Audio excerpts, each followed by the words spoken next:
I recently made a video and I've written about this, this concept that we are calling projective intelligence. The overall idea here is that a lot of what conscious intelligence is about is the interaction between fields with different dimensionalities and topologies. And so there is a constant drive in your overall conscious system to sync up and reduce the error signals between your visual field and your tactile field. When you see something and you try to grab it, you're anticipating tactile sensations. You're anticipating a somatic feeling as a consequence of that movement. Effectively, almost always, visual sensations are somatically tracked. Part of what allows you to have a visual working memory is that you associate and you anchor, visual qualia and geometry to tactile sensations.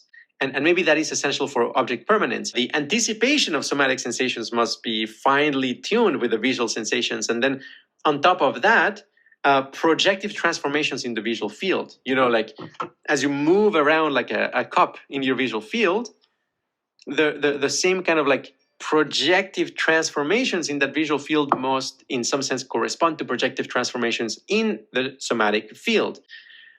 And very crucially here, these have different dimensionalities. And the visual field, to a first approximation, is two-dimensional, this flat surface. And if you actually relax completely, in meditation, and you get absorbed into infinite space or infinite consciousness or, into universal consciousness, then actually your visual field becomes flattened. In fact, embodiment, the feeling of being someone and somewhere where you have a depth to your visual field that requires some degree of somatic tension. So the main thing that I'm trying to communicate here is that there is an extraordinarily deep connection between the relationship between fields of different dimensionalities, like 2 dimensions in the visual field, 3 dimensions in the somatic field, and the intercoupling between those, the projection or mapping between those fields onto each other, and intelligence, conscious processing, the embodiment of a multisensory world.